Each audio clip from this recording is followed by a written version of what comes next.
Ya, listo. Bueno, voy a comentar un poco el código. En principio, la idea que tenemos, o sea, lo que hay que hacer es aplicar de modelos de regresión a distintas a distintos datos, viendo todas las variantes y todas las posibilidades o estrategias que existen de cómo modelar la data usando esta herramienta, que como verán tiene muchísimos detalles. No es solamente construir una recta, sino que pase lo mejor posible por los puntos, sino que hay muchas más opciones y muchas más variantes en general, ¿ok?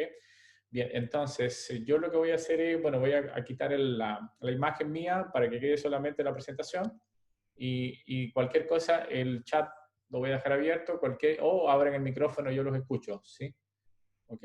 Entonces voy a dejar el chat abierto por algún chat, alguna cosa, y el micrófono, cualquier pregunta que se les aparezca, digamos. Hoy va a ser un poco más o menos intenso porque quiero avanzar un poquitito, pero ojalá todo se entienda sin problema. ¿Ok? Bien, listo. Entonces partamos con la clase. Un segundo nada más. Cancelo la imagen para que se vea mejor. Quizás ahora solamente se ve la presentación. Espero. ¿Sí o no? Ya. Ya, ok. Solo la presentación de ahora. Ok, buenísimo. Ya. Bien, entonces, de cualquier cosa después recuperamos la imagen sin ningún problema. Bien, el asunto es el siguiente. Vamos a trabajar primero con una base de datos que nuevamente el único objetivo es mostrarnos cómo funcionan las herramientas. No es que vamos a estar entretenidos viendo o cómo vamos a predecir el salario de un jugador de béisbol. En principio, no sé, espero que sepan o se acuerden de lo que es béisbol. No sé, no es solo una consulta como más bien una duda. ¿Conocen el juego o no? ¿Y cómo funciona? Sí. Sí, Sí. buenísimo. Ya, ok, bien, bueno. Ok, listo. Bueno, esto es una base de datos que está contenida en la librería ISLR. Inténtenla cargar y vean si la tiene. Si no la tiene, tiene que instalarla. ¿Ok? Mientras ustedes van instalándola, si es que no la tienen, la librería ISLR tiene una base de datos, distintas bases de datos. En particular tiene estos datos, esta data que se llama headers, ¿ok? Que tiene estas variables, ¿no? Uno puede también ver la ayuda de lo que significa esta base de datos, una base de datos de béisbol, que básicamente consiste en que, aquí estas son las variables, ¿no? Bueno, at20 significa el número de veces, esto es una base de datos del año 1986 y se usa en general para probar cómo funcionan los modelos de regresión o modelos en general de análisis de datos. Y el único objetivo, repito, es solamente entender cómo funcionan las herramientas, porque después lo vamos a aplicar a casos un poquito más entretenidos y reales. ¿Ok? Entonces, primero, ¿cuántas veces al bate el jugador, el número de hits que conecta, el número de home run, es decir, estos son las carreras que anota, etcétera. Estas son las carreras, disculpen, el número de runs en 1986 de carrera y hacer una serie de varias variables, ¿ok? Esas son todas las variables que están contenidas, bueno, la división en los Estados Unidos, a qué división pertenece, etcétera. Y el objetivo es utilizar esa data solamente para predecir salario. O sea, el salario dado. La pregunta es, si yo conozco cuántas veces va al bate, qué división tiene, el año de juego, el número de hits, etcétera, yo podría predecir el valor del salario que va a ganar en el año que viene, o sea, el año 1987, en miles de dólares. Eso es lo es lo que dice la data, ¿ok? No es que sea especialmente interesante, pero solamente, repito, es como el objeto de empezar a entender las distintas estrategias que uno puede hacer para hacer esta predicción. ¿Okay? Entonces, en principio, vemos las dimensiones que tiene 322 observaciones que corresponden a 322 jugadores y 20 variables que son estas variables que están arriba, ¿no? Las Pero es una asistencias, pregunta de R. ¿te escucho de nuevo? Una pregunta de R. ¿Estas bases de datos son como orientadas a aprender este tipo de cosas? ¿O Sí, uno sí. las puede usar para más de un tipo Por lo general de son función? orientadas para que tú apliques algunos. A ver, siempre que tú vas a idear o trabajar con algún modelo digamos, de regresión o de clasificación o cualquier machine learning, modelo de machine learning que tú utilices, siempre hay unas bases de datos que son como las típicas. Es decir, de hecho voy a trabajar con un par de ellas hoy, y una es esta, los hitters, que son como bases de datos que tú utilizas para saber si lo estás haciendo bien porque se han estudiado muchísimos, ¿no? Entonces, siempre están ahí y son bases de datos hechas para eso. A pesar de que son bases de datos que son reales, por ejemplo, estas son bases reales, por lo general son antiguas y gente que ha estudiado mucho sobre, sobre el tema, y el único objetivo, repito, es simplemente ver cómo funcionan las herramientas de Machine Learning.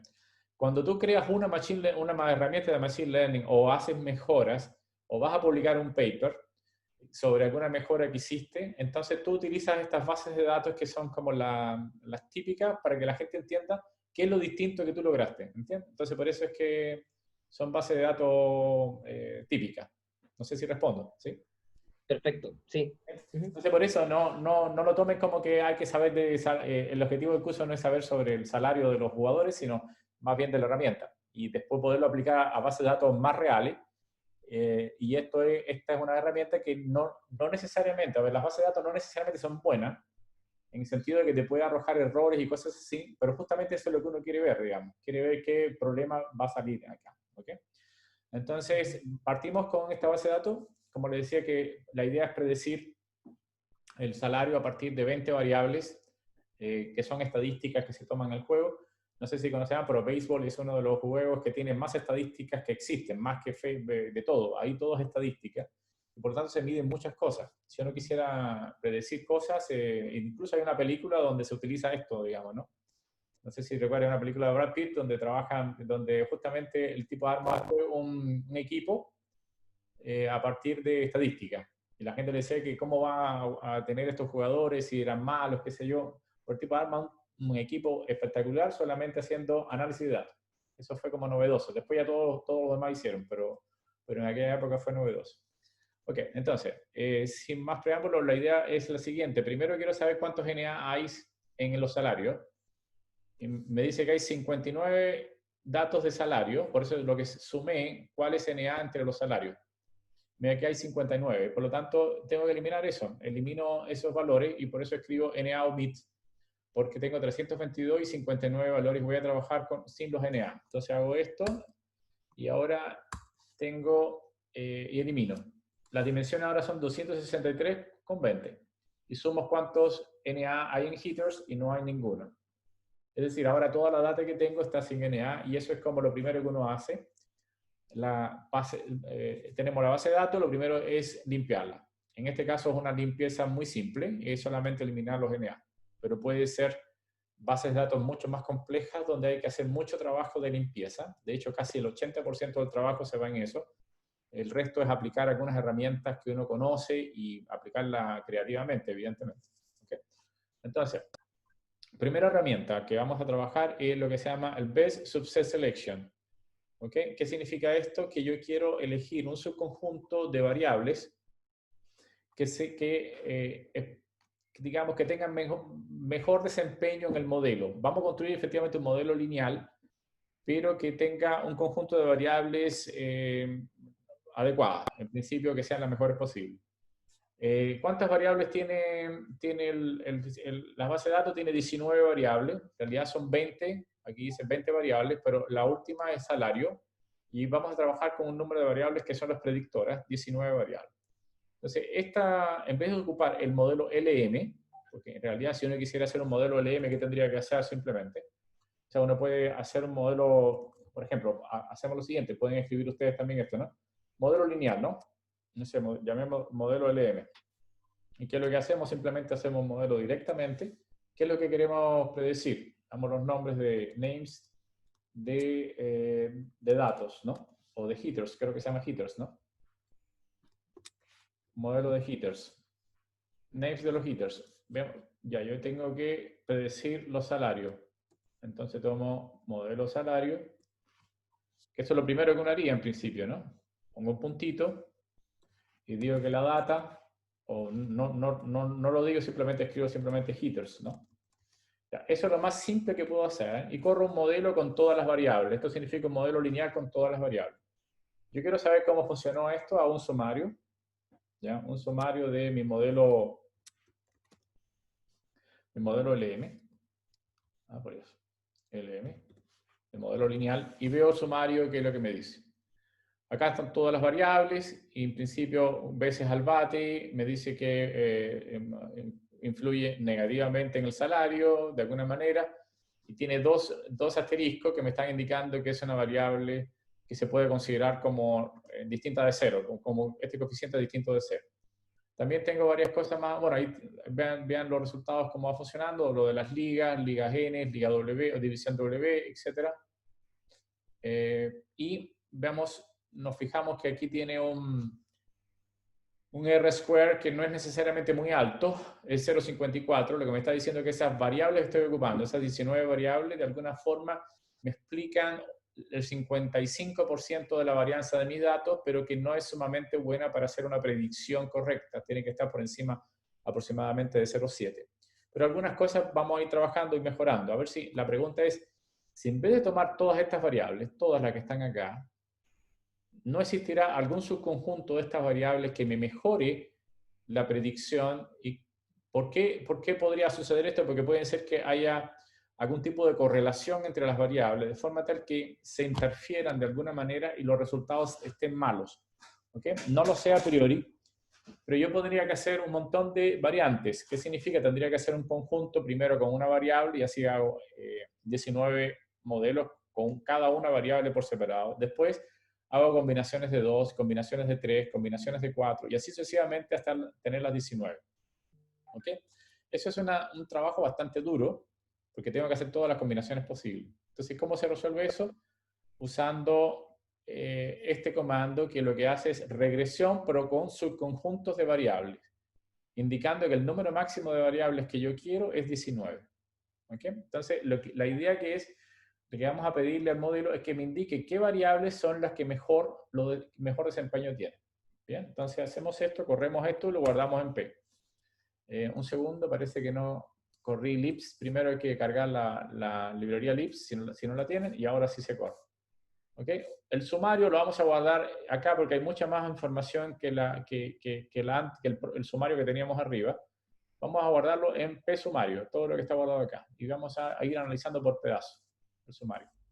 ¿Okay? P sumario tiene un montón de información, pero de hecho puedo correr esto de acá, pero no lo voy a correr porque hay mucha información. Vamos a verlo por pedazos. Lo primero que quiero es que me diga el RSQ para cada uno de los modelos que construyó, que me diga el RSQ que es el root square, o sea, básicamente la diferencia al cuadrado, o sea, los errores al cuadrado. El R square, disculpen, el R square. Esto es el R square, el coeficiente de determinación. ¿Ok? Entonces, cargamos el coeficiente y nos va dando, para los 19 modelos que construyó, nos va a dar el R square. Bueno, fíjense más o menos que el R square, mientras más grande sea, es mejor. Eso es lo que uno quiere. Y lo que uno va viendo aquí con el R square, en principio, es que a medida que voy incrementando el número de variables, es decir, este modelo es con 19 variables.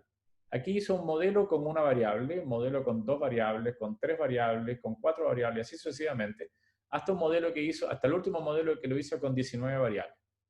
¿Ok? El último modelo con 19 variables parece ser el mejor. ¿Sí? Y esto se debe a que el R-square no es la mejor métrica. ¿Por qué no es la mejor métrica? Porque tiene una característica que es el R-square crece con el crecimiento del número de variables que uno utiliza. Entonces es muy malo, a pesar de que uno le dice, ya, vamos a ver acá el R-square que está aquí. El que uno tiene que fijarse mucho es en el R-square ajustado.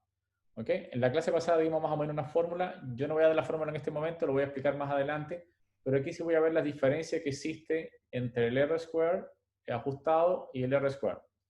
En particular, nos damos cuenta de que el R-square con más variables funciona mejor. Y por eso no me dicen no es muy informativo, porque justo yo quiero un subconjunto de variables. ¿Okay? Y me doy cuenta de que a medida que crecen las variables, también crece el R-square. Eso es un problema que siempre tiene R-square. Vamos a construir ahora el ajustado, el R-square pero ajustado que está acá, que está contenido también dentro del sumario. Y ahí me voy a dar cuenta de algo un poquito mejor. Me doy cuenta de que hay una vez, aquí está, por ejemplo, 51.16, aquí está 51.14, quiere decir que va disminuyendo. Y en algún momento, por ejemplo acá, o 19, o 20, o 21, o 22, en alguna parte va a ser el mayor, y ese es el que yo quiero apuntarle. ¿Con cuántas variables tengo el mayor R-square ajustado posible? Lo puedo ver directamente de acá, pero puedo hacer una gráfica mejor para verlo. Entonces eso es lo que hago. Bueno, el RSS es la diferencia al cuadrado. Diferencia al cuadrado, cómo van decayendo con el número de variables. Ahora voy a hacer cómo va cambiando el R-square. Aquí lo dejé con RSS, pero está equivocado. Aquí debo cambiarle por RSQ. ¿Ok? Y ese sería el RSQ o square. Y vamos viendo que a medida que crecen las variables, también va creciendo el R-square. Pero este es el que yo quiero ver, el R ajustado, porque se dan cuenta que hay en algún momento por aquí arriba, en este momento por aquí arriba, donde para ese número de variables las cosas son más alto posible, es el que quiero, y después empieza a disminuir. Eso lo puedo encontrar usando este comando, que se llama ¿cuál es el máximo dentro del sumario ajustado? Es decir, me va a indicar cuál es el máximo de esto que tengo acá, sin tener que estarlo mirando yo a ojo. Lo miro y me dice que para 11 variables, es decir, por alrededor de por acá, hay en 11 variables, en vez de las 13, con 11 variables es el mejor modelo que tengo. Y puedo mejorarlo la gráfica colocando así un puntito encima de acá. Entonces, en ese punto de acá, puedo encontrar el mejor valor posible. Chicos, si ustedes tienen preguntas, recuerden, interrumpan. ¿Sí? Si no, sigo adelante con velocidad. Además, si estoy muy rápido, también me dicen. Y si tienen alguna interrupción por alguna razón del programa y no pueden seguirme, no esperen a que termine todo para preguntarme, ¿ok? Nada más que eso. Ok, ahí diciendo eso yo sigo adelante. Súper bien por aquí, ¿no? ¿Sí? ¿Está bien por aquí entonces? ¿Todo bien? Sí, vamos. Ok. Bien, entonces, lo que hemos visto hasta ahora es que usando el R-square ajustado, me permite ver, el R-square ajustado tiene la gracia de que no va a depender, o sea, con el crecimiento del número de variables. Entonces, si yo me quedo con el R-square normal, yo puedo introducir muchísimas variables que no tienen nada que ver con la data. No sé, podría escribir el número de zurdos que existen durante el juego, el número de fumadores y todas esas cosas. Y a medida que voy agregando variables, va mejorando mi R-square, pero ninguna de esas variables nuevas realmente es un aporte al modelo. Entonces, para eso se usa el modelo ajustado, el R-square ajustado. Después vamos a ver otra forma de resolverlo. Y después voy a explicar un poquito más cómo funciona el R ajustado, pero por el momento tenga idea de que existe un modelo que permite, o una métrica que permite no considerar el efecto del incremento de las variables. Eso es lo que hay que tener. ¿Ok? Entonces, hagamos un poquito mejor las gráficas. Esta es una gráfica muy fea, pero para verlo mejor. Para eso voy a hacerme un data frames. Voy a usar ggplot para hacer mejor una gráfica, que es el que mejor visualiza la gráfica. Voy a usar el R-square y aquí coloco entre mis datos lo que me ofrece el sumario para R-square y entre mis datos lo que me ofrece el sumario para el R-square ajustado. ¿Okay? Entonces con eso creo un data frames y coloco las. Entonces aquí esto me permite ver mejor un poquito la gráfica. ¿Okay? Vean la diferencia entre lo que, lo que es lo rojo corresponde al R-square y lo que es azul, el R-square ajustado.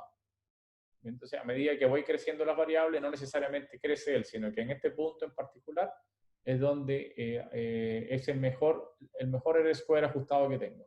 Y voy a quedarme con ese como el mejor modelo que tengo. ¿Ok? Entonces, voy a hacer esto. Esto yo lo puse porque está incluido dentro ¿cómo se llama esto? Está incluido dentro de este comando rsubset, pero visualmente es bastante nefasto a mi juicio. ¿Y qué es lo que significa esto? Que aquí, si se fijan, aquí están las variables. No sé si lo agrando un poco, se ve un poco mejor, no sé. Y aparecen más variables. ¿Ya? Entonces, acá de este lado está el R ajustado. El R ajustado. Y cuando aparece un cuadradito negro, significa que esa variable fue considerada. No sé si a ver si me lo entender. Por ejemplo, tengo acá 0,52, ¿no? El R ajustado 0,52. Entonces, ¿qué variables fueron consideradas en particular para tener un R-square 52? Bueno, fueron consideradas las veces al bate, ¿no? Los hips, etcétera, aquí fueron consideradas, pero no fueron consideradas, por ejemplo, las los home run, los runs, los RBI, qué sé yo, no fueron considerados, por eso están en blanco aquí. Entonces, esta es una gráfica que más o menos te da una idea de qué variables fueron ocupadas para utilizar el modelo, pero ahora lo vamos a ver mejor. Esto solamente es una imagen y que a mi juicio no es muy bonita, digamos, pero por último te dicen que no todas las variables fueron consideradas. Por ejemplo, esta variable no fue considerada acá arriba porque está en blanco, ¿no? ¿Okay? Entonces, es algo que viene con este comando, con el comando de R, este de acá, que viene dentro del lips, dentro del paquete lips. ¿Ok? Bien, vamos a mejorar un poquito la gráfica. Bueno, esta gráfica creo que la hice, yo no sé por qué la repetí acá, sorry. Que ahí de nuevo no hay nada nuevo, por favor. Entonces pueden eliminarla, se me olvidó, parece que la copié 2 veces. ¿Okay? Bien, entonces, ¿qué es lo que hemos visto hasta ahora? Hasta ahora hemos visto que hay un modelo o sea, una manera de hacer su conjunto de variables y de alguna forma me puede determinar, por ejemplo, pregunta, ¿qué coeficientes o qué variables fueron consideradas en esas 11 variables que son las más destacadas? Uno puede escribir esto y les va a decir exactamente el modelo. Aquí se construyó el modelo con los coeficientes para las variables que fueron consideradas. O sea, se fueron consideradas a veces al bate, los hips, los walks. Esas son las variables que mejor funcionan en el modelo. Y yo en principio podría ahora regresar a un modelo de tipo LM, pero considerando solamente estas variables, y con eso ya tengo listo mi modelo, mi mejor modelo de acuerdo al subconjunto de variables que tengo. No sé si se entendió este procedimiento. Sí. ¿Sí? Estupendo. Entonces, repito, ¿para qué sirve esto? Porque ahora yo sé qué variables son las que me voy a quedar en mi modelo. No las voy a considerar todas, solo estas. Y lo que hice fue justamente ver cuál es el que mejor R ajustado me da. Existe ahora otro método posible que se llama método de validación o conjunto de validación. Para hacer ese conjunto de validación yo necesito separar la data, separarla en dos partes. Una data que voy a usar para entrenar y una data que voy a usar para testear el valor de mi modelo. ¿Ok? En principio tenemos que elegir algo o un muestreo, tenemos que hacer un muestreo. Y para que todos nosotros, no sé si tienen ustedes setSit 1, 2, 3, creo que tienen setSit 1, ¿no? ¿Sí o no? Solo uno. Solo uno. Hombre, da lo mismo acá, escriban 1, 2, 3 acá, para que todos tengamos el mismo valor. El número que escriben aquí da lo mismo, pero lo mejor es tener todos el mismo número, para que el muestreo que vamos a hacer ahora con Sampled sea el mismo para todos. Es decir, es un muestreo aleatorio, pero el setSit nos permite que por lo menos se parezcan bastante bien nuestros muestreos y no seamos números muy distintos. ¿Okay? Veamos si efectivamente es así. Entonces, vamos a elegir índices lógicos, que lo vamos a guardar en train. Vamos a tomar una muestra de un conjunto de datos que está formado solamente por dos valores, true o false. El número de filas que tiene headers, que básicamente son 263, la idea es tomar true o false 263 de manera aleatoria, y acá dice con reposición igual a true. O sea, ¿qué significa? Que tú vas sacando de este conjunto que está formado por dos valores posibles, true y false, y sacas cuántas true y cuántos false sacas de ahí. Bueno, en total deben sumar 263, y lo hace con reposición porque si tú sacas uno y no lo pones dos veces, ya no tendrías nada en este conjunto, ¿no? Entonces eso es lo que se guarda en train. ¿Ok? Si uno quiere ver lo que está en train, yo lo tengo comentado acá, ustedes no sé si lo tienen, lo que tienen es esto. Básicamente tienen 263 observaciones donde algunas veces saca de manera aleatoria el true o el false, true, false, false, true, que lo toma, es un sampleo, ¿no? Aleatorio de este conjunto. ¿Ok? Lo voy a volver a comentar porque en realidad no lo voy a usar ahora para verlo.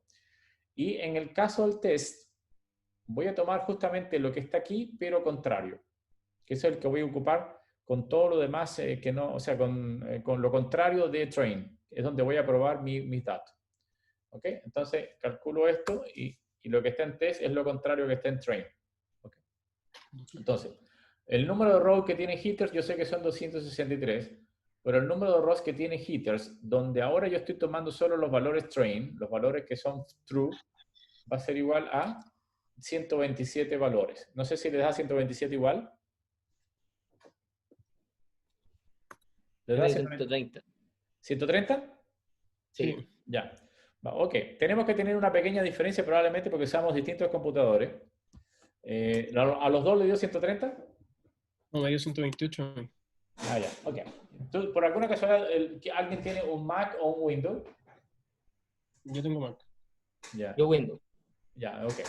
Bien. Esto se debe a que el procedimiento de setseed, ¿cómo se generan valores aleatorios? Bueno, depende hay un programa incorporado en el computador que utiliza el reloj del computador.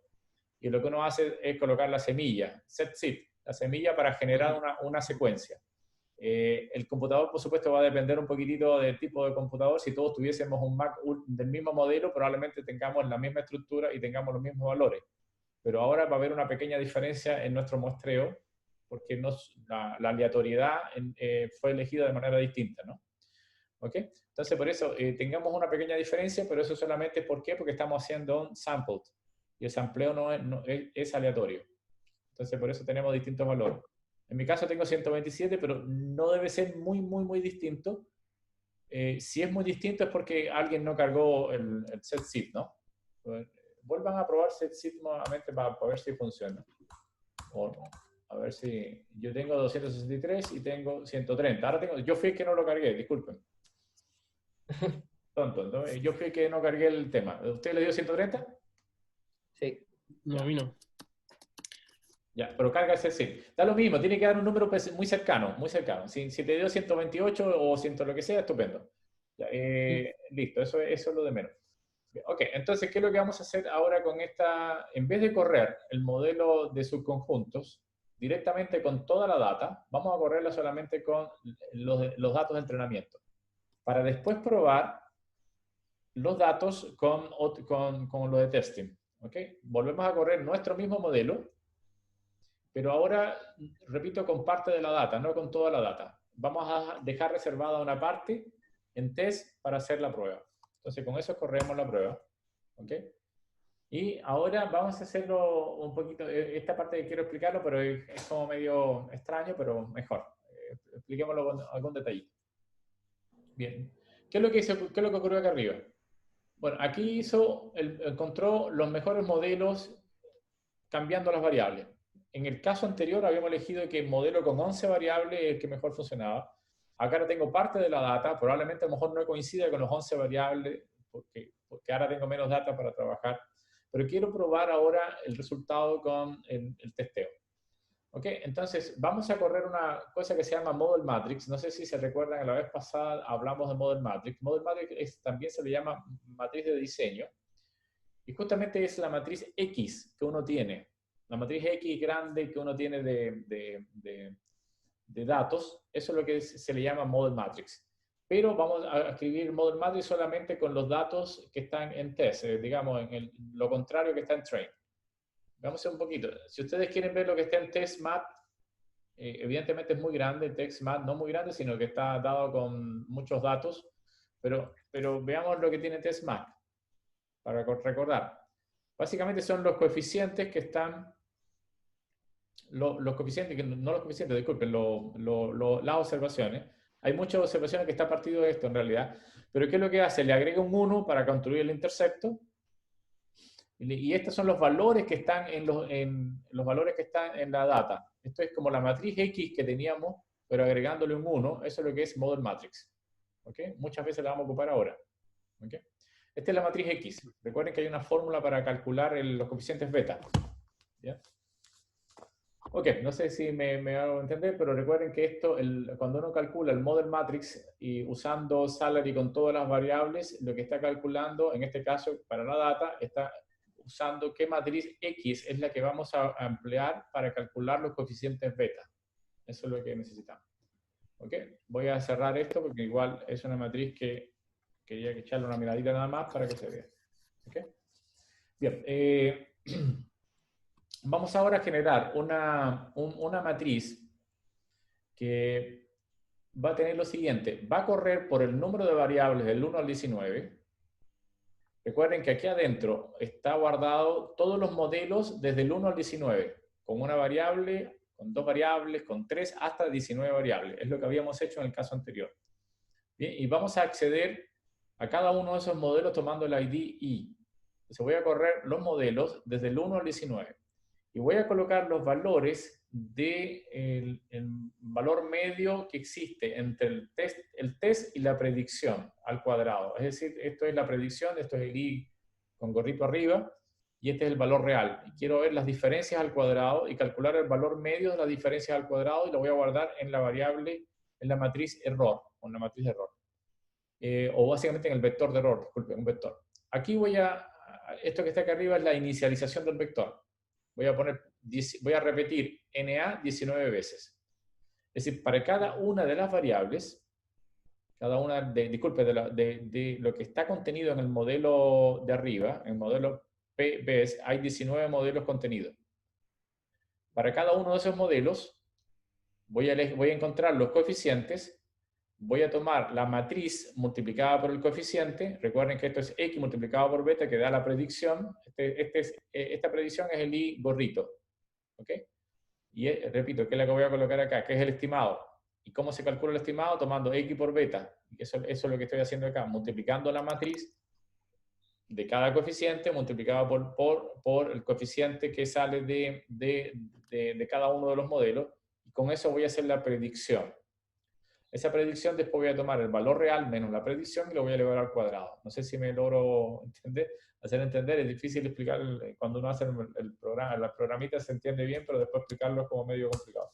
¿Qué es lo que obtenemos acá? Son para cada uno de los 19 modelos que arrojó el PBS, es decir, que arrojó este comando de acá. Yo calculé el valor medio de las diferencias entre el valor real y el valor estimado de la variable salario al cuadrado, las diferencias sumadas al cuadrado. Y, por supuesto, voy a buscar el mínimo de esos errores. El que cometa el menor error posible, ese es el mejor modelo. Entonces, ¿cómo utilizo el comando which es mínimo de todos los errores que acabo de calcular? Me voy a decir que para 5 variables. ¿Ok? Que es distinto al que teníamos antes. ¿Por qué? Porque tenemos menos data, en principio, y se puede ajustar ahora con 5 variables mejor. Veamos entonces, yo puse aquí 10, solo para entender, pero la idea es cuáles son los coeficientes con esas 5 variables. Ahí tenemos las mejores 5 variables que mejoran, o que tienen la mejor predicción. En general, recuerden, y ahora voy a explicar un poco mejor el detalle, ¿por qué con 5 variables tengo mejor predicción si en el caso anterior habían dicho que con 10 variables era mejor? Bueno, básicamente número 1, porque el otro no hice predicciones. El otro lo que hice fue calcular la varianza explicada por la data. Ahora quiero hacer predicciones sobre una data que no utilicé para construir mi modelo. Y por lo tanto, esto me va a permitir tener en cuenta una cosa importante, que el otro modelo puede ser muy ajustado a mis datos de entrenamiento, es decir, que utilicé todos los datos para entrenar el modelo. Sin embargo, cuando se lo voy a aplicar a un modelo de tipo, a otros datos que no fueron los que ocupé yo para hacer el modelo, empiezan a fallar. Es decir, 10 variables a lo mejor no eran lo importante, o 11 variables no eran lo mejor. Lo mejor es haber sido usando 5 variables únicamente.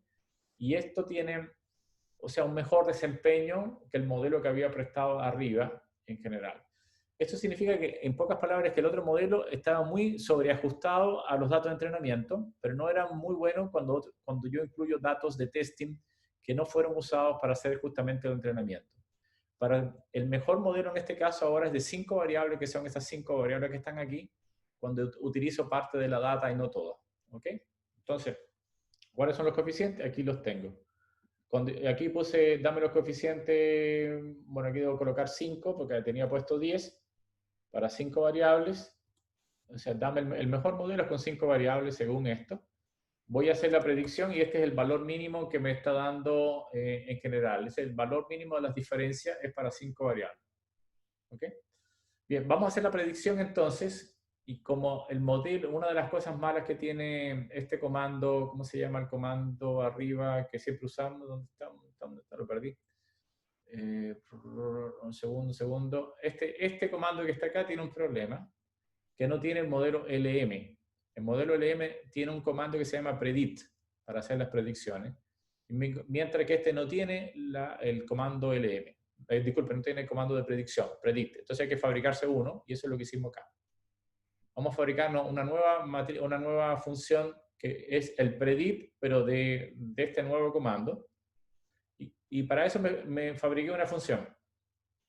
La función, esta es la forma de definir una función en R, con la palabra function. Aquí escribo los argumentos que le voy a dar. Le voy a pasar un objeto, la data y un ID, y coloco 3 puntos suspensivos si es que les voy para indicar que puedo incorporar otros argumentos adicionales en algún momento. ¿Okay? Lo dejo abierto así como que puedo incorporar otros argumentos, aunque no los voy a ocupar aquí. Entonces, ¿qué es lo que hace esto? Vamos, para que se entienda mejor, veámoslos acá estas dos cosas simultáneamente. Esta es la función, yo le voy a pasar mi modelo, que es el objeto. Del objeto, por ejemplo, para que se entienda un poquitito, vamos a ver lo siguiente. Si yo coloco aquí pbest, p.best,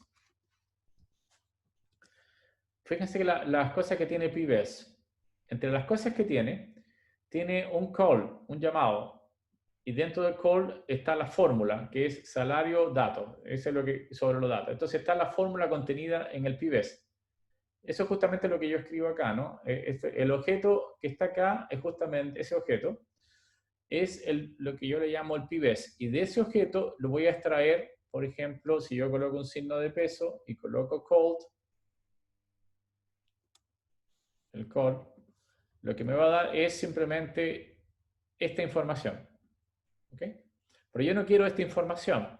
Quiero solamente lo que está dentro, que es salario, rayita, punto. ¿Ok? Eso es lo que yo quiero. Por lo tanto, lo que hice fue hacer esto es una lista, y dentro de la lista quiero que me dé el objeto 2, lo que está 2. Y cuando hago el 2, me da solo lo que está dentro, es decir, este pedacito que está acá adentro. ¿Qué es lo que voy a usar yo después para generar además, le digo, dámelo como fórmula, para que entienda que esto es una fórmula dentro de R. Y esa fórmula es la que voy a ocupar para hacer el modelo. ¿Ok? Esta forma, que es la fórmula, la voy a poner acá, aplicada sobre nuevos datos, y voy a construir el model matrix que necesito para hacer la predicción. Modelo matrix significa la matriz X, que después yo debo multiplicar por la derecha por el coeficiente. Esto fue lo que hice, multiplicar por la derecha por el coeficiente. Y adicionalmente voy a colocar los nombres de los coeficientes. ¿Ok?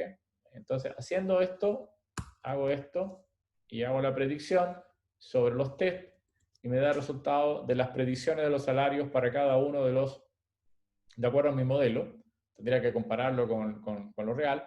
Por aquí tengo las predicciones para cada uno de las personas, básicamente. Esta es la persona Andrés no sé quién, y este es el salario que va a tener, según mi predicción, en miles de dólares. 123.000, 145.000, 259, hecho con esta función, que es una función media pedestre, para calcular la predict. No es el comando predict que uno habitualmente usa, porque este comando no tiene predict, y hay que inventársela. Entonces esta función la puedo ocupar para hacer predicciones. ¿Ok? ¿Se entendió?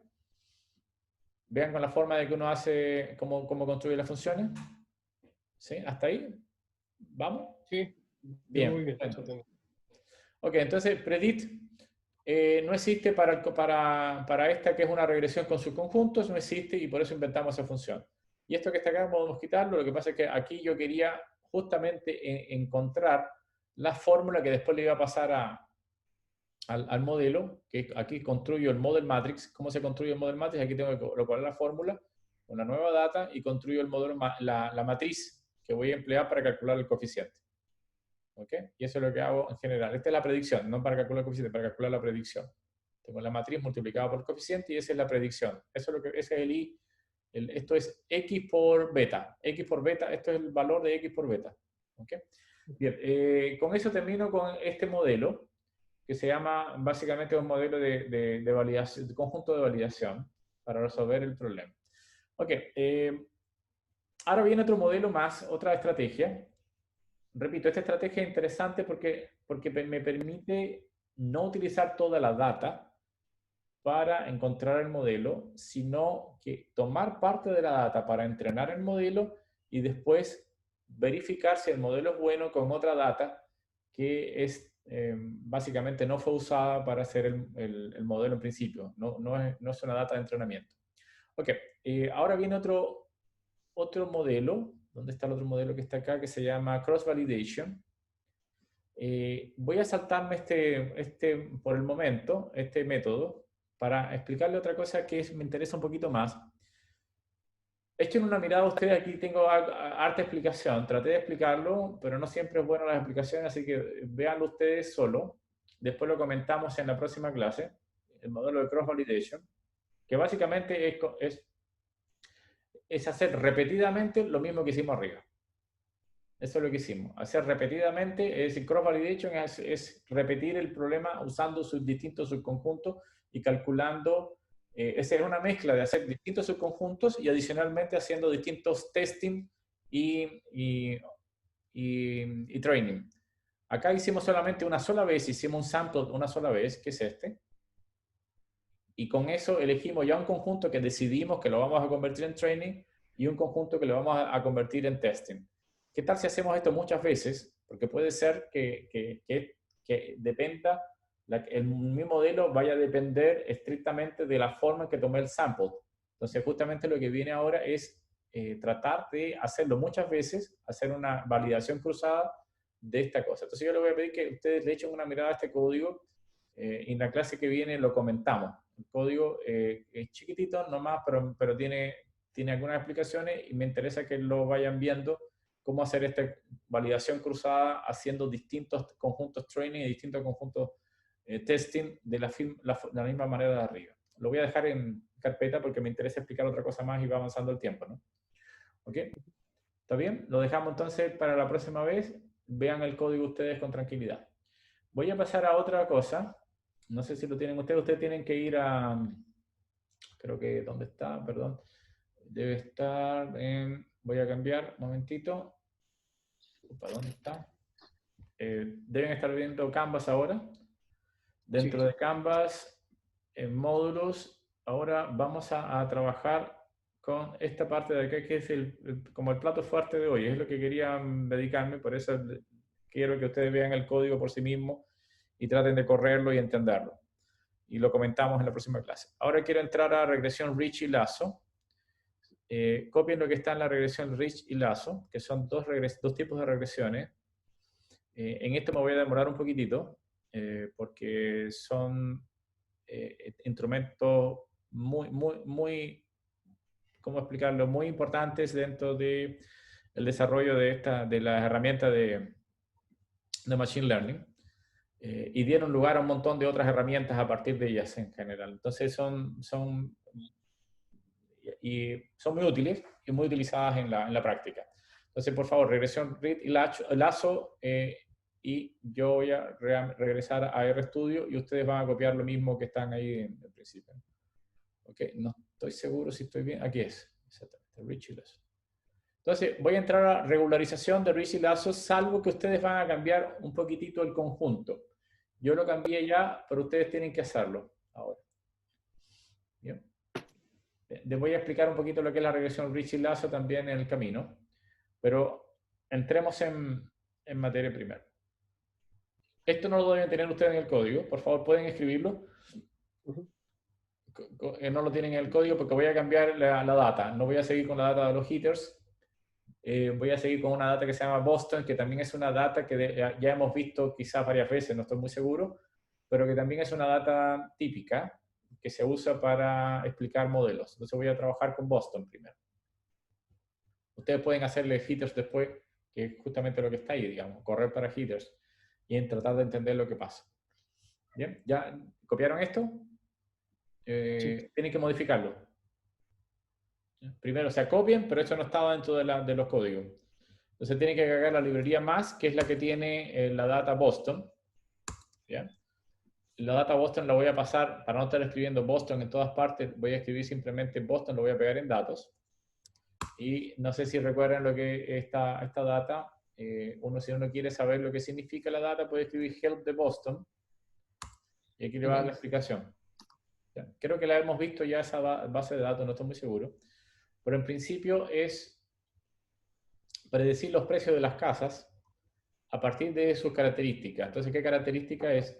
Por ejemplo, criminalidad per cápita en la zona, el town que está ahí, ZN es la proporción de tierra residencial que está por encima de los 25, no sé qué, o sea, hay distintas características, digamos.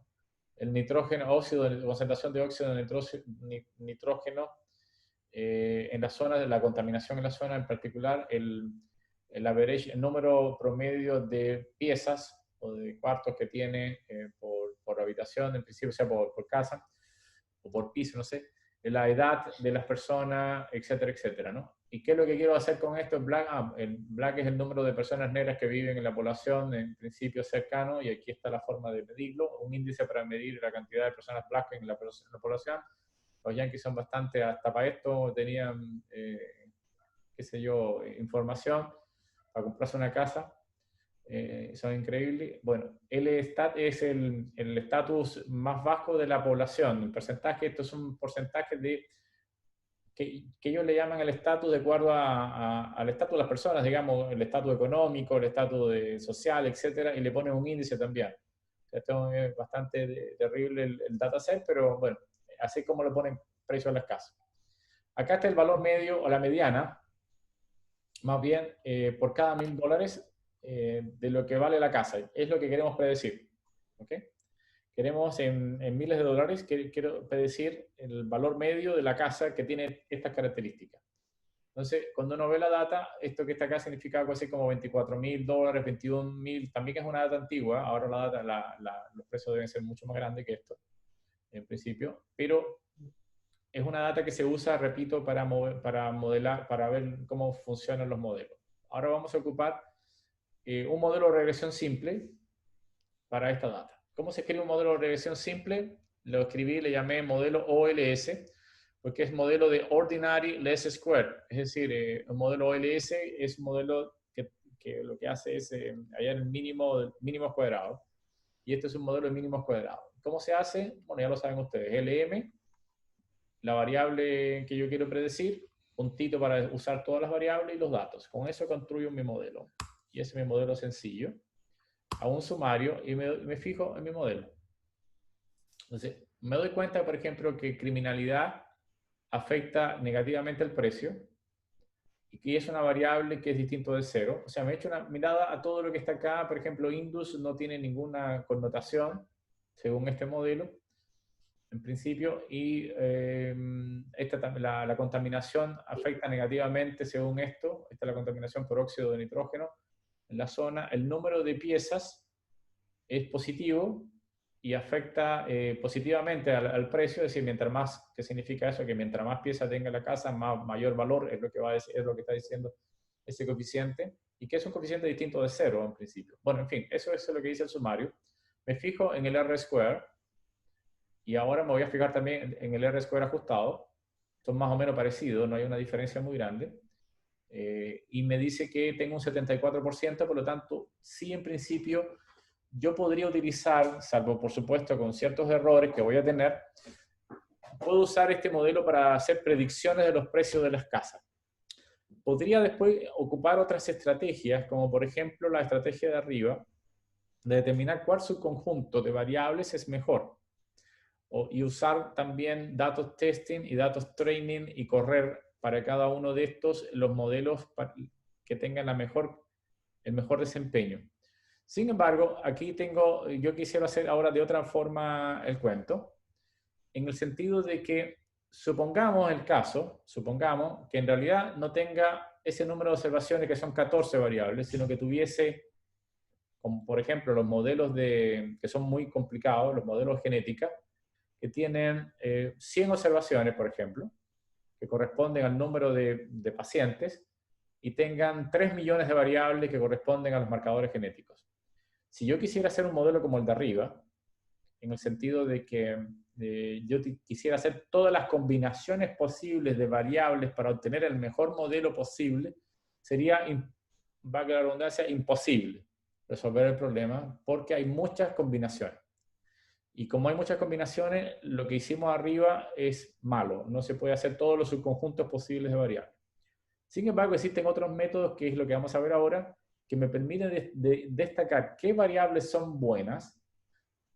Además, me va a permitir mejorar mi predicción del modelo, y va a ser mucho más económico desde el punto de vista computacional, es decir, me va a hacer resolver las cosas muy rápidamente. De hecho, fue un tremendo éxito las dos tipos de regresiones que vamos a hacer ahora aplicadas a genética, porque antes no se podía hacer con ningún otro método, hasta que aparecieron estos métodos de regresión.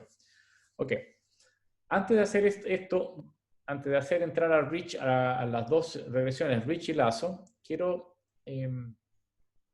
simplemente mostrar una pequeña cosa de este modelo. No solamente quedarme con el sumario, sino hacer un par de plot del modelo que está incluido dentro del comando LM. Dentro del comando LM, adicionalmente, yo puedo plotear directamente el modelo. Quiero plotear el modelo y le voy a indicar que me plotee el primer modelo, porque which me va a indicar que hay distintos gráficos asociados acá. Entonces, hagamos este plot. Si no lo tienen escrito, por favor, escríbanlo. ¿Okay? Sería plot modelo OLS, ¿cuál? El 1. Dame el primer gráfico y obtengo un gráfico como este. ¿Okay? ¿Lo estamos teniendo, sí o no? Sí. Bien. ¿Qué es lo que significa ese gráfico? Al principio, si ustedes se ven, aquí está lo residual, lo que es el gráfico de lo residual versus lo fiteado, digamos, los valores fiteados. Es decir, aquí tengo los valores fiteados, es decir, los valores que están, los valores ajustados o las predicciones versus el tamaño del residuo. ¿Ok? Es decir, para cada valor que yo encontré, voy a buscar el valor acá y voy a buscar el valor del residuo que produjo. La idea es la siguiente, no sé si me logras entender. Tengo el valor que yo predigo, por ejemplo, no sé, valor predicho número 10. Busco acá arriba, calculé la diferencia que hay entre el valor real y el valor predicho y lo ploteé contra esto acá. Entonces, la idea es que no exista ninguna estructura en los valores residuales en dependencia de los valores que yo fiteo. Es decir, que todos tengan una estructura, lo mejor que puedo tener es que esta línea roja sea lo más horizontal posible, de forma tal que aquí no haya, por ejemplo, en esta esquina, hay como tendencia a los valores fiteados de esta parte están como más grandes, digamos, acá, esos valores, mientras que los valores que están en el medio son casi cero, digamos, y los valores que están acá son crecientes, digamos. Entonces hay como una diferencia, hay alguna estructura dentro de los residuos. El mejor caso, el caso mejor posible es que esto sea una línea completamente horizontal. Y eso me está diciendo que este modelo es bueno, porque tiene bastante línea horizontal, pero hay algunas observaciones, incluso estas, que se escapan de la predicción. O sea, que pueden tenerme problemas en la predicción. Entonces, me puedo hacer lo siguiente, puedo construir un modelo sin estas observaciones, que aquí hay unos numeritos que me dicen la observación 369 y otras observaciones que si lo hago más grande lo puedo ver. Son observaciones que son outliers para mi modelo y probablemente si yo las quito va a mejorar mi modelo, pero hay que ver otras condiciones ahí.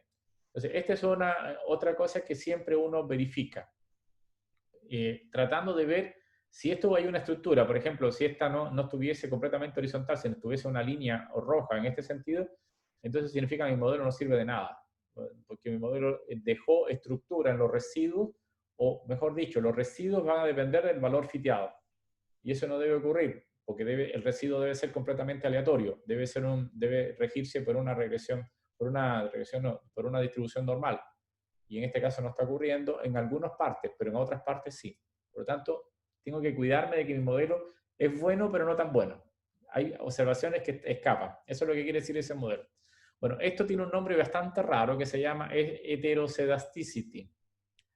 Entonces, lo que quiero es que el modelo tenga heteroscedasticity, que significa, baja heteroscedasticity, que no dependa el residuo de mi valor predicho, de mi predicción. Eso es un nombre un poco raro, pero bueno. Esto lo puedo ver con Wish. Ahora, si yo escribo Wish 2, por ejemplo, voy a tener otra gráfica un poquito más, no sé si más claro o no, pero lo que voy a hacer acá es plotear lo que se llama el cuckoo plot. ¿Qué es lo que aquí abajo están los cuantiles teóricos de una función de distribución? Y hacia arriba están los valores estandarizados del residuo, digamos, o los cuantiles asociados a los residuos, que se supone que tienen que tener una distribución normal los residuos. Entonces, esta línea, yo quiero que esta línea, que es como de 45 grados, que no se ve bien acá por la forma de la escala que tiene el dibujo, pero esta es una línea de 45 grados, que yo quiero donde todos los cuantiles de ambas de ambas series, es decir, de la serie generada por una distribución normal y de una serie generada por los residuos, estén completamente sobre esa línea. Y nuevamente aquí me doy cuenta de que hay observaciones, sobre todo en los bordes, que no cumplen con la distribución normal. La 360 y tanto, que sé, esas observaciones que están acá, hacen que mi modelo no funcione completamente bien. Y a lo mejor quisiera, repito, podría haber eliminado estas observaciones de mi modelo para construir un mejor modelo que funcione mejor. Hagamos un último gráfico que es Wish 3, para entender un poquito mejor. No sé si entendemos mejor, pero es la misma gráfica ahora, pero ahora están estandarizados. ¿Ok? Entonces, ¿qué tengo nuevamente? Que en los bordes, acá yo lo que quiero nuevamente es que no haya estructura. Esos son los valores fiteados, pero ahora estandaricé los residuos. Es que como en la primera gráfica, salvo que ahora tengo la raíz cuadrada de los residuos estandarizados. Nada más. Es decir, ¿qué significa estandarizado? Que dividí, o sea, tomé el valor medio y lo dividí por la desviación estándar y con eso estandaricé todos los errores. Se supone que no debe haber estructura acá, que esta línea debe ser lo más horizontal posible. En pocas palabras, aparte de escribir el modelo, aparte de escribir el sumario, yo puedo hacer estos plots para saber si mis residuos se rigen por una distribución normal o no. Eso es una de las cosas que yo quisiera hacer. ¿Ok? Bien, eso es todo lo que tengo que hacer con respecto a un modelo de tipo OLS. Modelo de tipo, que se llama Ordinary Least Square. ¿Ok? ¿Me van entendiendo? ¿Me van siguiendo? ¿Sí o no? Sí. Ya, ok. Sí, profe. Bien, muy bien. Gracias. No los he dormido. Voy a hacer una cosa aquí un momentito. Voy a abrir la imagen ahora. No sé si se ve. ¿Dónde estoy? ¿Dónde estoy? Bueno, no sé dónde estamos. Pero necesito explicar ahora con detalle otra cosa más. Qué raro. Ya. Bien. Un segundo más ahora antes de entrar al detalle que está acá. Primero voy a construir ahora un modelo. Ustedes tienen que descargar, si no lo tienen, una librería que se llama GLM o generallinearmodel.net o .nada, el punto se lo puse de más. General Linear Model Net. Eso es lo que necesito que ustedes bajen si no lo tienen. ¿Bien? Mientras ustedes van bajando esto, si es que no lo tienen, lo pueden hacer. Okay. Vamos entonces a hacer algo. Igual voy a cancelar la imagen para hacerlo, pero un segundo, cancelo la imagen para hacerlo. Voy a compartirle algo primero antes que nada. Compartir una presentación. Voy a encontrarla en algún momento. Estoy buscándola. ¿Dónde estamos la presentación? Presentación. Deben estar viendo una presentación ahora de acá. Bien. Repito, partimos con esto. Esto es lo que yo le llamo Ordinary Least Square o el modelo OLS. Y el modelo OLS justamente es lo que hace R con el modelo LM o Linear Model. ¿Qué es lo que hace el modelo? Bueno, esto es X por beta es la predicción y el I, el valor I, o sea, un segundo. Ya, ok. X por beta que está acá es la predicción. Vamos a ponerlo en rojo mejor. Esa es la predicción y este es el valor real. Ya nosotros habíamos calculado esto y a partir de ese cálculo habíamos deducido cuál es el valor de beta, porque lo que uno quiere hacer simplemente es minimizar el RSS, ¿no? Entonces, justamente uno encuentra el mínimo del RSS, que es la suma de los residuos al cuadrado, y con eso uno calcula este valor que está acá, que ya lo habíamos hecho, y esa X es lo que yo le llamo la matriz, bueno, lo que vamos a llamarle ahora a partir de algo así como model matrix, model, o la matriz del modelo, model matrix, ¿sí? Básicamente es eso. ¿Y esa es la matriz X o la matriz de la transpuesta de X transpuesta por X? No, la matriz X, esa es la matriz X. ¿Qué cosa es la matriz X? La matriz de observaciones que tengo. Es decir, recuerden siempre que nosotros partíamos siempre con este juego, ¿no? Teníamos las variables X1, X2, etcétera, etcétera, etcétera. A partir de acá teníamos una variable que yo quiero predecir, que es la variable target. Y hacia abajo colocaba las observaciones de cada una de estas variables, ¿no? Eso que está acá, todo eso que está acá es lo que yo le llamo la matriz X, que en R se llama Model Matrix, y que yo lo podría introducir, es importante porque eso es lo que le voy a pasar ahora a mi modelo. Por ejemplo, un modelo LM, ¿qué es lo que hace el modelo LM? Disculpe, LM. Es tomar la I, un simbolito, y aquí coloco las variables, que por lo general tomaba todas las variables, y aquí colocaba mis datos, ¿no? Ese era como el esquema. Ahora, lo que voy a hacer ahora no utiliza este modelo, sino que utiliza un modelo que se llama GLM en particular, pero a este tengo que darle por separado, en vez de escribirlo así, tengo que darle por separado mi variable I. Déjame borrar acá un momentito para que no se confunda.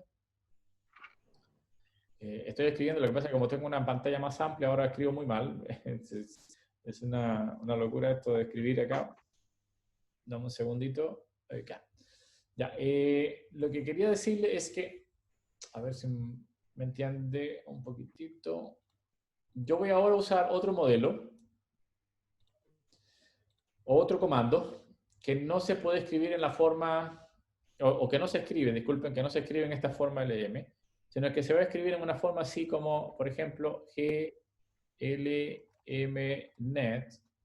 Pero las cosas que le voy a pasar a este modelo no va a ser, está ahí, va a ser, básicamente le voy a pasar mi matriz X, que es decir, la matriz de datos, y le voy a pasar por separado mi target, mi variable target, y después voy a indicar acá una serie de opciones. Entonces yo necesito definir correctamente esa variable X y esa variable, disculpa, esa matriz X de valores, que esa X por lo general es una variable que tiene n observaciones multiplicado por p variables, más 1, porque en la primera, sin el 1, disculpen, sin el 1. El 1 que le agregamos es que habitualmente le agregamos una columna con unos, pero ahora no le vamos a agregar la columna con unos, sino simplemente voy a pasar la matriz de datos a mi modelo. Y por lo tanto tengo que saber quién es esa X a general y quién es esa Y. Tengo que separar mi dato en las dos partes. ¿Se entiende, no? Yo todavía no he dicho mucho, realmente solamente estoy diciendo que antes usábamos este modelo donde yo colocaba I y aquí con un puntito tenía todas las variables y esto funcionaba estupendo. Pero ahora voy a ocupar otro tipo de modelos, que son el modelo Rich y el modelo Lasso, que es lo que voy a tratar de explicar ahora, donde tengo que pasarle directamente la matriz grande, una matriz, y tengo que pasarle la variable target de esta forma, en este esquema. Entonces, básicamente, ¿qué cosa es esa X? Es la X de observaciones. Esa es la X de observaciones. Todas mis observaciones están en forma de una tabla y la convierto en una matriz y esa matriz es la que voy a ocupar aquí. Entonces, esa matriz X, lo que yo quiero hacer es minimizar esa IRS. Escrito de una forma, digamos, con sumatoria. Esto que está acá arriba es exactamente lo mismo que está abajo, pero escribiendo con sumatoria. Donde aquí este es el valor real y todo esto es lo que yo estimo, es el valor estimado, ¿no? El II. Ese es el modelo, justamente este es el modelo lineal que se lo voy a restar, la predicción que se lo voy a restar al valor real, y eso es lo mismo que es RSS. En las clases pasadas lo que hicimos fue deducir a partir de la minimización de esto, encontrar este beta, que yo le llamo ahora, para diferenciarlo de los otros betas que voy a encontrar ahora, se va a llamar modelo beta OLS, modelo relacionado con Ordinary Least Square. Por eso es que le puse ahora arriba un apellido. Antes era solamente beta, porque es lo único que estábamos calculando. Usando el modelo LM, yo lo único que calculo son esas betas. ¿Ok? Bien. Ok, ahora, si me siguen, porque ahora viene una parte un poquito más complicada. Más complicada, no sé, es fácil, pero es complicado de explicar y de que usted y de hacerme entender yo. No es que sea particularmente difícil, sino es particularmente explicarlo bien.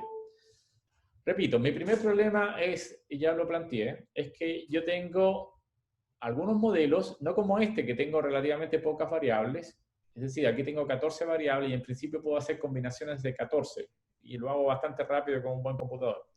Pero imagínense que tenga, como les decía, 3 millones de variables, ahí no me funciona ninguna estrategia que estaba usando arriba. Adicionalmente, vi un problema en los ejemplos que estábamos viendo, y es que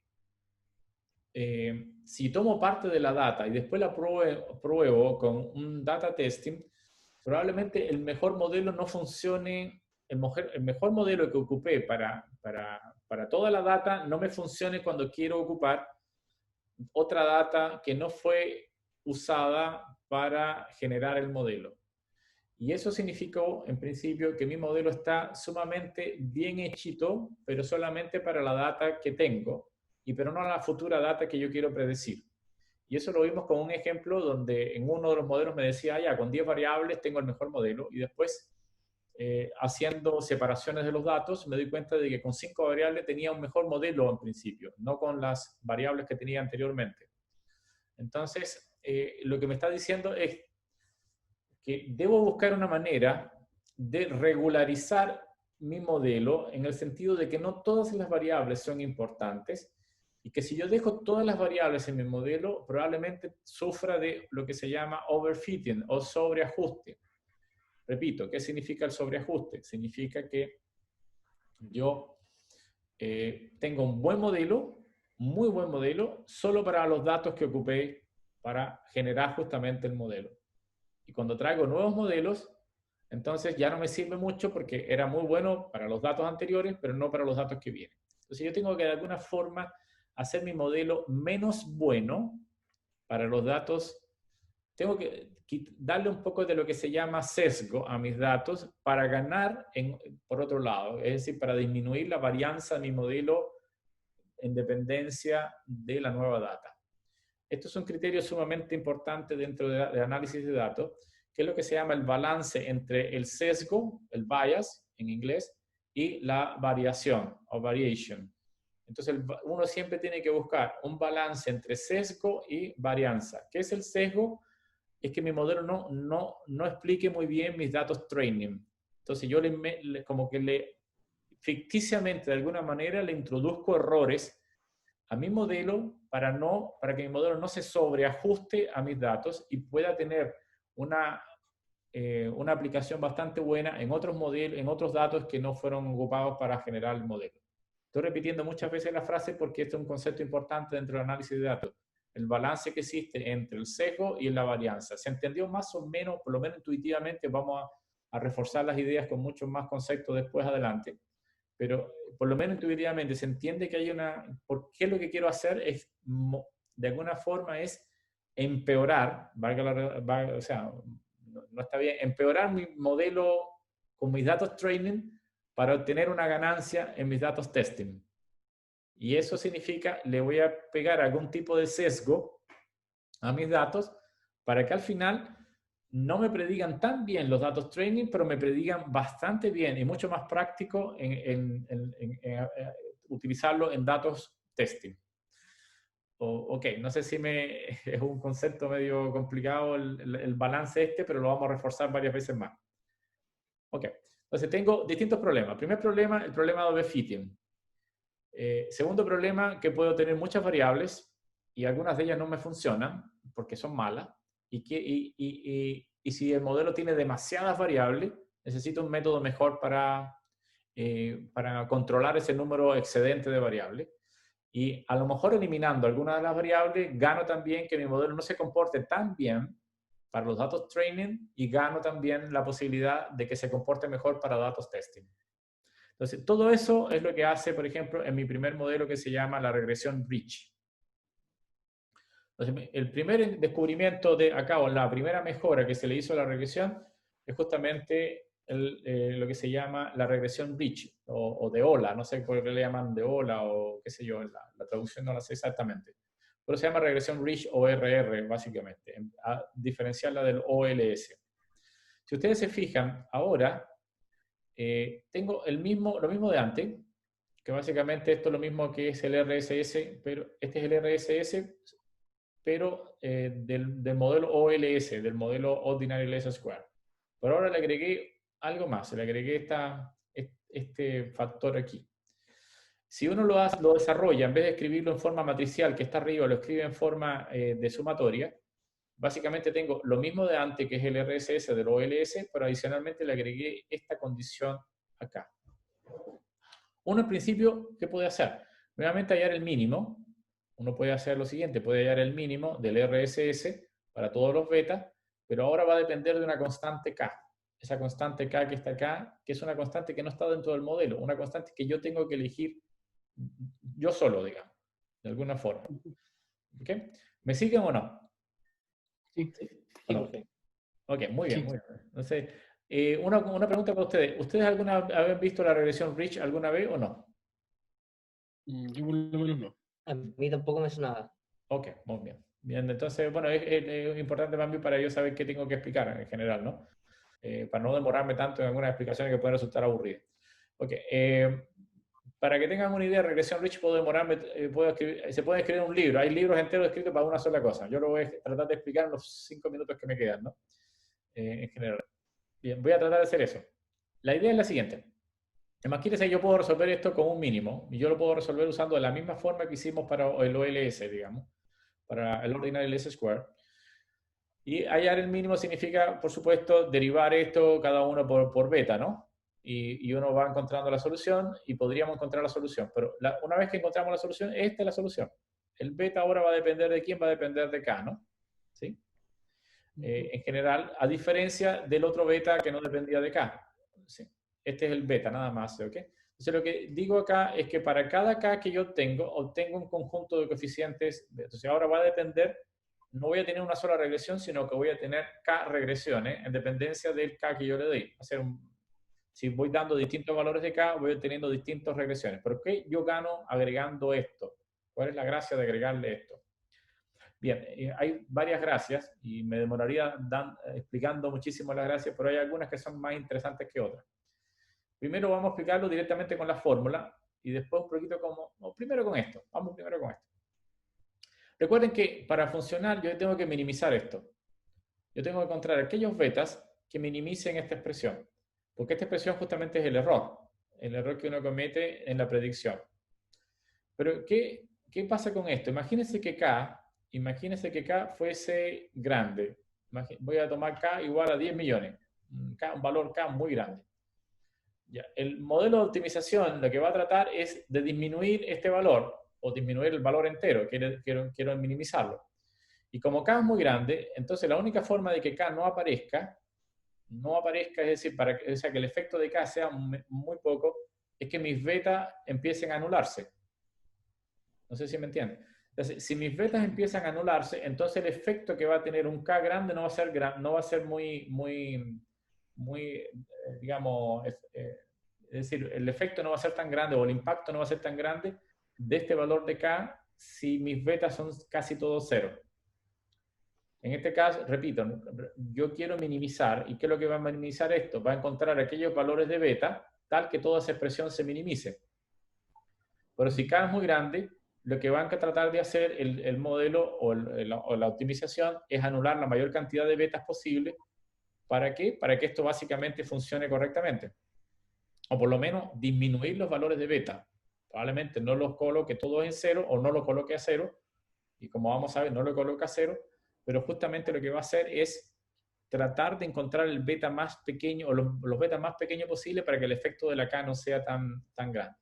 Si cae cero, regresamos al modelo OLS normal, digamos, al modelo que teníamos antes. Si K es pequeñito, entonces a la beta se le permite tener más valores posibles y por lo tanto hay algunas betas que van a ser cercanas a cero, otras no, pero no todas van a ser casi cero, digamos. Entonces eso lo podemos ver más claramente en la fórmula. Fíjense que esto está a la -1, ¿no? Cuando K es grande, los betas se van a anular, o muchas betas se van a anular, no todas las betas. Lo interesante que tiene este caso se le llama penalización. Quiero penalizar. En optimización muchas veces se usa este criterio de penalización. Después voy a explicar un poco más el tema de optimización acá. Pero esto es el valor de penalización. Cada variable va a estar penalizada por este valor de K. Y yo tengo que ser capaz de encontrar el mejor K posible de forma tal que se minimice este RSS, en principio. ¿Y cómo lo hago? Eso es lo que voy a hacer y voy a mostrarles después, y eso es lo que está en los programas. Creo que no voy a alcanzar a pasar los programas de R porque ya me quedan 2 minutos, pero solamente dejar una expresión clara más o menos para empezar la próxima clase. La gracia que tiene esto es que lo que va a hacer el modelo es anular o hacer muy cercana a cero las betas de las variables que menos influencia tengan en el modelo. A ver si me logro entender. Si yo subo el valor de K, al final, Si K es demasiado grande, no le queda otro remedio que anular todos los betas. ¿Sí? Y por lo tanto, el modelo hace que todos los betas sean casi cero porque no puede cumplir con la exigencia de minimizar si K es demasiado grande. Pero a medida que voy moviendo K, desde valores pequeños a valores cada vez más grandes, las primeras betas que se van a ir anulando o tendiendo a cero son las betas asociadas a las variables menos importantes. Al final, las últimas que se anulan son aquellas variables que básicamente son las mejores variables, las variables más importantes. Yo no tengo mucho tiempo más, pero le voy a mostrar, toda esta cosa viene después, pero por ejemplo, va a haber dos tipos de regresión. Voy a adelantarme un poquito con la regularización Rich. De este lado tengo los valores de K y de este lado tengo los coeficientes que están penalizados asociados a las variables. Y vean que todas las variables de alguna forma van tendiendo a cero a medida que K va creciendo, porque estoy penalizando muy fuerte las variables, pero algunas caen más rápidamente que otras.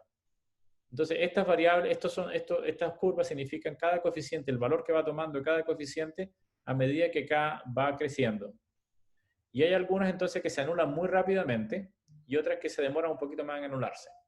Bien, no sé si se entiende un poco la gráfica intuitivamente, porque eso lo vamos a ver con detalle.